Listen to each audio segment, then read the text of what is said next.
Welcome to another episode of Will It Work? So, as you can see, we have the Colecovision. I have, I think, at least one other clone of the Colecovision called the Gemini, and I may have more than that. But I wanted to bring out the original Colecovision first. I have played this maybe, I don't know, 20 years ago or something, and it worked then. So I'm pretty hopeful it'll probably still work. It's been kept dry and out of the cold. They still actually make new games for the ColecoVision. By they, I mean independents that people that make things. They even down here there is an expansion slot. And there's a super module that they put in there. And the guy or the company that made the super module that gives you better sound and graphics, I guess, continues to develop new games for it all the time. And it's not necessarily a cheap thing. I think it costs somewhere between $100 and $200 for one of those things. They do these sort of limited runs on them. And apparently, it's enough fun or money or whatever it is for that guy to keep doing it. And there's others that do it too. There's maybe about, I don't know, man, maybe like 30 or 40 games that have come in the aftermarket for the ColecoVision. It's pretty interesting. ColecoVision, back in the 80s, the Atari 2600 was dominant. It was this, huge system that, a million games came out for it. Well, it felt like that. It had all of this, everybody had an Atari 2600. And then there were some other systems that, didn't do anywhere near as well. But they still were popular enough that they had a good library and survived. The Intellivision, which is still around today. You had the Odyssey 2, and some others that I'm probably just forgetting, because everybody was going to try and compete with Atari at one point or another. And eventually, though, what started to happen with these things is as technology was slowly starting to get better, it took a lot longer for things to improve back then. You didn't see the same sort of improvements year on year that would matter to a video game console. It took multiple years, but eventually, it was time for new systems, and we had. The Atari was, getting ready with the Atari 5200, which was sort of not a good system for a number of reasons, but it was trying to bring the arcade experience home a little bit, and so was the ColecoVision. And the ColecoVision had some pretty good licenses, Nintendo was making games for it, a lot of other companies, Activision and things that were popular at the time made games for it, but nowhere near the volume that the Atari 2600 had. And Coleco kind of concentrated on sports and sports titles and a lot of their marketing, which was also really interesting and good.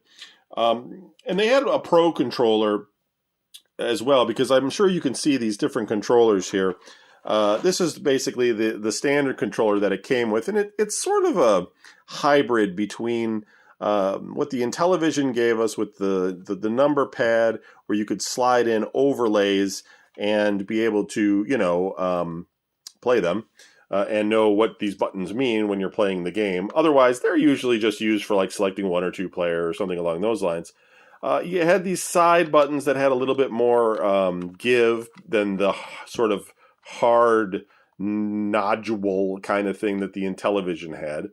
And rather than having a disc just that was flat on the thing, they kind of gave you this sort of, T pad, I don't know. And you could really kind of look at this and think to yourself that this was, they're still trying to figure it out. They're still trying to evolve. Like, they kind of got the idea of the thumbstick here, It's like, we kind of know gamers want to use their thumbs to play games and don't really want to use a joystick. We think we need this sort of intelligent, like, extra button thing, but we're not quite sure if this, dial pad is the answer, which it's not. And then where do we put these buttons? You know what I mean?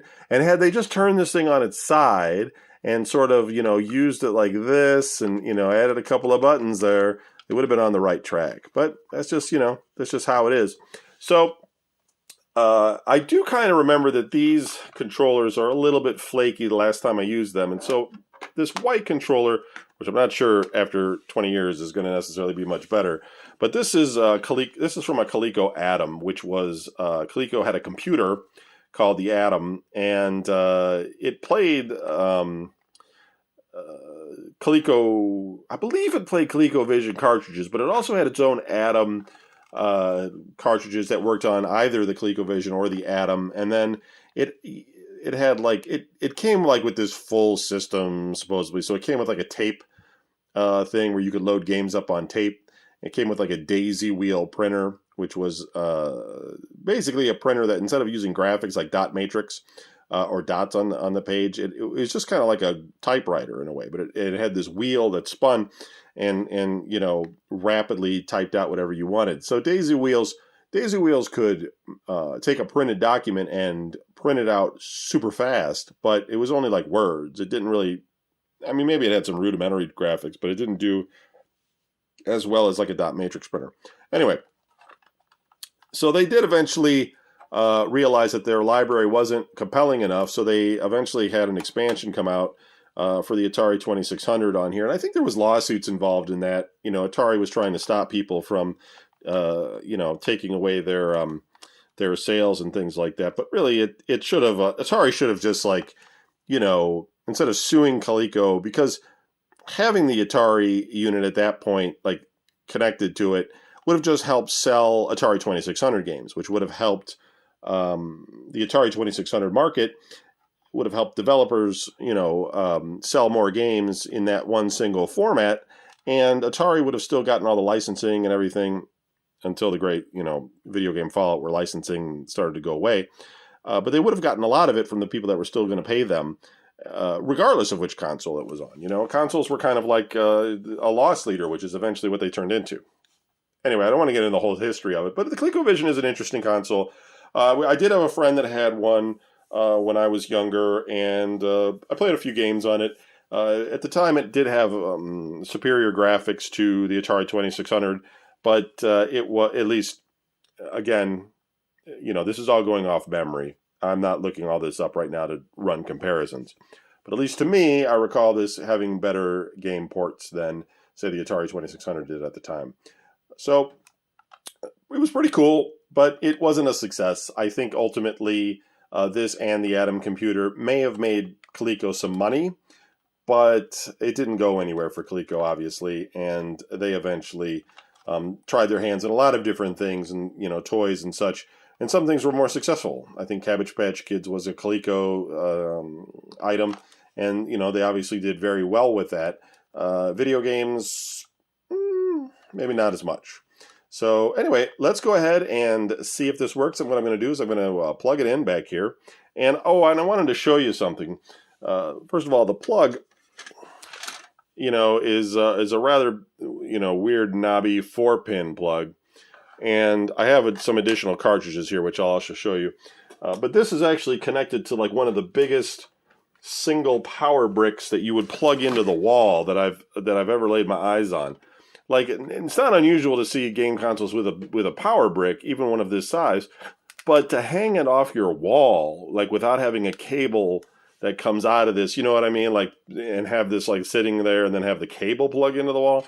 This was kind of like a weird decision on their part. Like, you know what I mean? Try getting that into your, fitting that into your, geez, I can't remember the name of it now. Your power strip, sorry. Yeah, try getting that into your power strip and not moving like 5 things to get it out of the way, because that's what I had to do. So, yeah, kind of funny, but at least it still works, right? They built it solid. In terms of games, what I've got here, nothing special. But I do have a few, and I don't usually collect games, but sometimes, when they're just loose cartridges like this, I won't necessarily sell them. We have the Colecovision Smurf, which was fairly popular at the time, because Smurfs were very big. We have Zaxxon by Sega. And that's the other thing about the ColecoVision. They had Sega producing games for them, and they had Nintendo producing games for them. So, you know, it's like a meeting of two worlds there before the big war starts. Qbert, which, what is that, Bally, Midway? I don't know who made Qbert. Williams? Probably not. Super Action Football, and see here you can say for Colecovision and Atom, family computer system. So, but it says for use only with the Super Action controller set, which is this very elaborate button configuration, which I do not own, and I did not buy that like separately or anything. It came with. And we have Slither, which I believe is like the old Snake game that people used to play on their cell phones.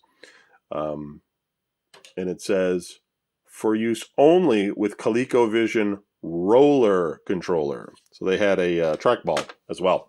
So, all right, let me hit the switch. Well, let me plug it in.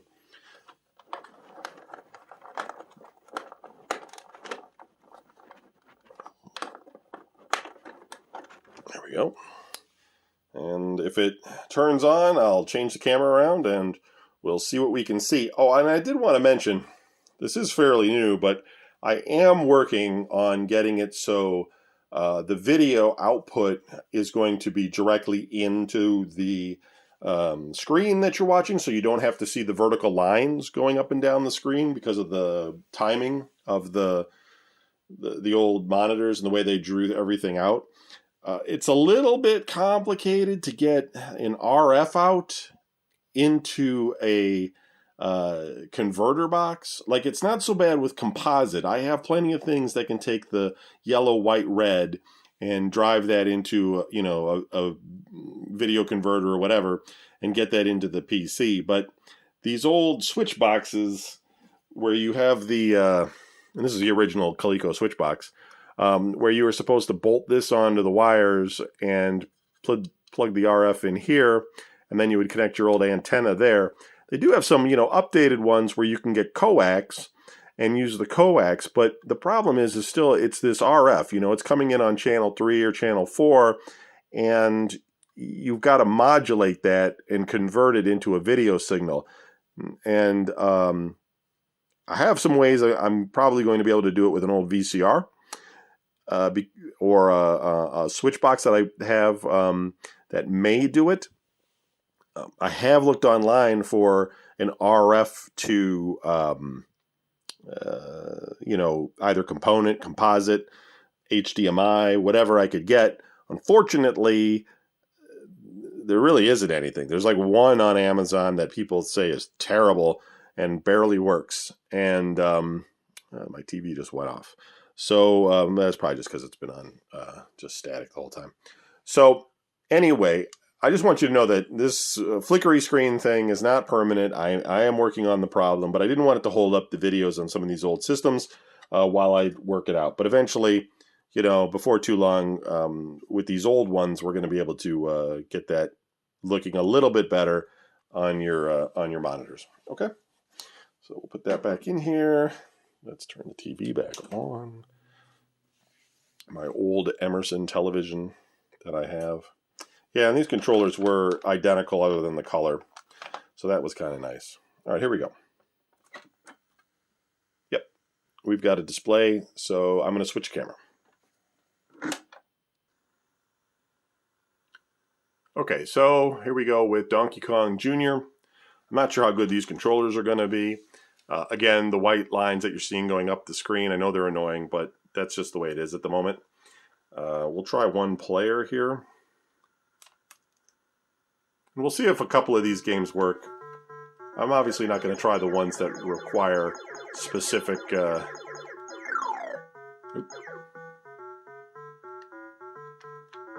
haven't played this in a long time.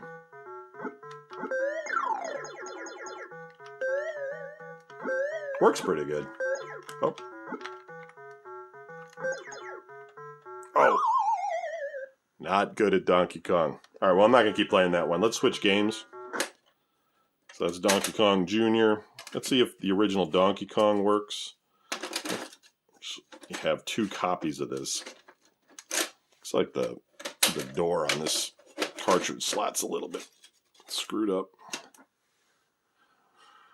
I remember Donkey Kong when it came out in the arcade and had that really low, doo doo doo, and the way arcade cabinets were, they used really good speakers and they had that wood cabinet, so like low tones would be very. You would hear them. You could feel that rumble out of those arcade cabinets. Qbert especially had some, which I'll put in and see if that works. Also had some kind of weird. Had some kind of a weird ball or a metal rod or something that. Yeah, I was terrible at Donkey Kong, and I still am. I mean, I've made it to the Pie Factory and everything, but I'm not like I'm never saving the princess up there, I guess. Oh, okay. Part of it's also because the controller's not great. I'll blame the controller. The controller's not good. Let's take a look at Qbert.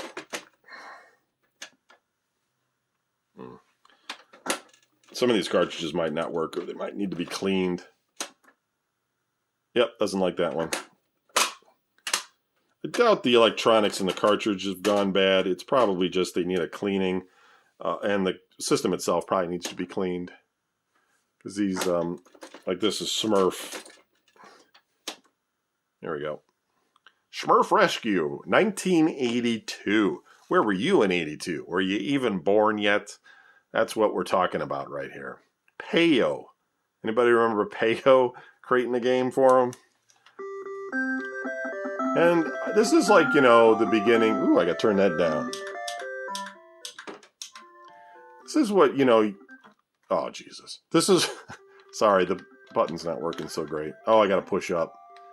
So, yeah, so Smurf... Oh, my God. First platformer? I don't know. It is a kind of a platformer, right? You got to walk over a fence. Holy cow. What do I get? 200 points every time I jump? Oh, the weed killed me. What? Oh my, this is what kids started with before they got into the Mario universe. This is like the beginning.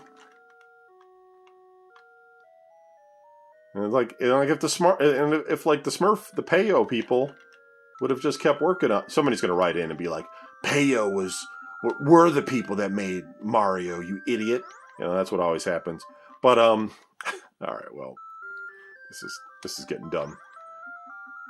And you might be looking at the screen and saying it's very flickery, not just because of this, but there's a lot of static and stuff in the background. And I know it's really hard to see, but anyway, the RF on this isn't even that great in and of itself. And I imagine like it would have been worse when you're dealing with when we had analog television. Let's see, Zaxxon. Yeah, didn't like that. Oh, I didn't like that. Come on, Zaxxon, you could do it. No.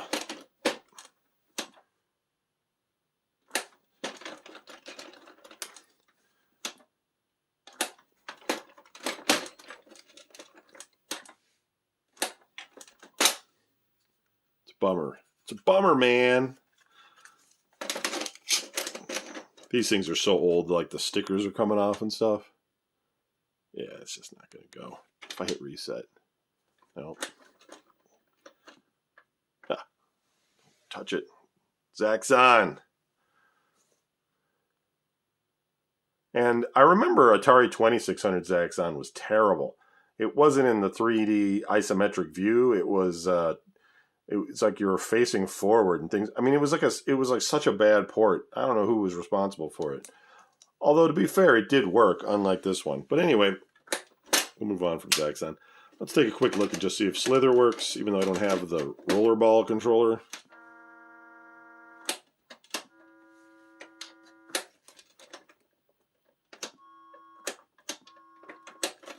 Maybe not. And Super Action Football.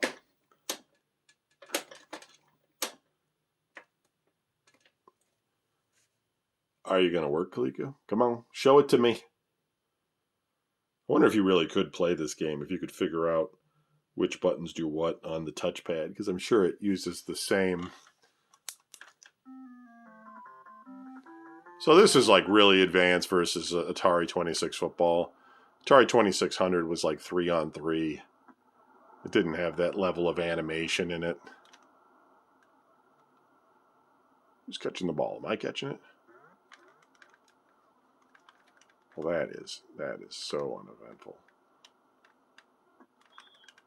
Yeah, it's because I don't have the controller. Okay, so anyway, that's the ColecoVision. Thanks for watching. I will get these screens figured out eventually, but it looks like this one works. It does need a cleaning, but it's a keeper. Okay, thanks.